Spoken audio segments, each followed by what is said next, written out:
So let's move on to another one, a trickier one. I have a dance that uses the mantra Om Gang Ganapataye Namaha. Om Gang Ganapataye Namaha. So we know Om, here's Ga, which you'll recognize from our lesson on the alphabet. And this dot up here is the same as when A becomes it's the nasal. Just like here in Om. It's the nasal So this word by itself is pronounced gum. Not gum, gum. Now, because of the way Sanskrit grammar works, here's an interesting point. This nasal is variable. It changes according to the class of consonant. If the next word begins with a consonant, this nasal becomes the nasal that belongs to the class of the first consonant in the next word. So because this is also ga, it is the guttural consonant, which you'll also remember. So this one becomes, in context, ideally, the guttural nasal. So gum becomes gang. Om gang ga na pa ta. And here we have ya. But when you sneak under here, you see that ya has a line over it. It becomes yay. Om gang ga na pa ta ye. Om ganapataye. Similarly, namaha is na, the dental na, which we don't have in English, and ma, followed by the aspirate, ha. Nama or namaha. And again, this is like ram. In the north, you'll hear it as nama, typically. The full Sanskrit pronunciation is namaha.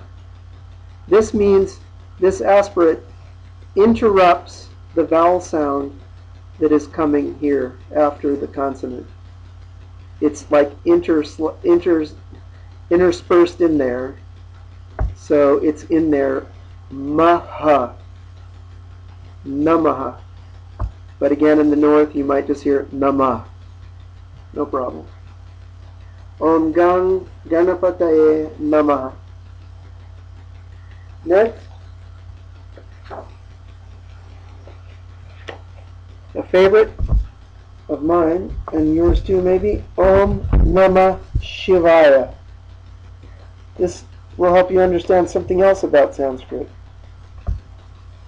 We know Om, we've done Nama, which again is Namaha or Nama. Now here we have, you'll recognize Sha, which is just this part. Sha. But this is called the Ikimatra, which means it makes Sha become Shi, the short E, E or I. This is another one that has some variability. Some regions it sounds like I, some it sounds like E, but short in duration. E as opposed to E. It's not Shiva, it's Shiva. Shiva. So we have Shiv, Ra, you remember? Ra, this is VWA, Shiva. And this is the Akimatra. Just like the letter A became A by adding a line to it, Ra becomes Ra by adding this line. So we have Shivai, and you recognize Ya in its natural form, Ya. Om Namah Shivaya.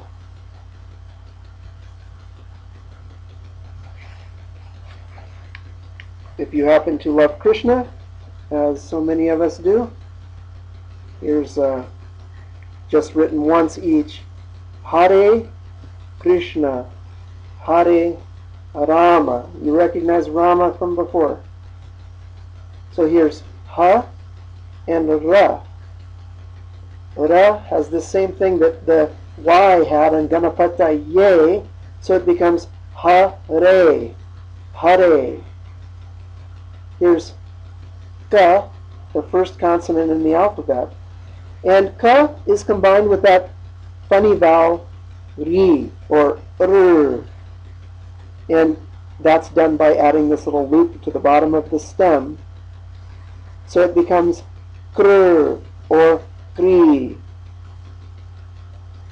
Here is the retroflex Sha, which is Sha, and joined together with, meaning that the stem of Sha is removed and joined with the Na. So this is Shna. So we have Krishna. And again, Ha, Re, Ra. This is Ra with the A ki matra, Ra, Ma. Hare Krishna, Hare Rama. Here's another word, just to show you a word and a little more about the construction of words with Devanagari script of Sanskrit. Here we remember Ga. We add the O ki matra. So Ga becomes Go. Ga becomes Go. Here's Pa. You add the A ki matra, Pa. This is the non-aspirated labial Pa. With the A ki matra, Pa becomes Pa. Go, Pa, and you know this one then, La. Go, Pa, La. So this gives you some insight into how Sanskrit words are formed and why they are pronounced in a very particular way. Hari Om.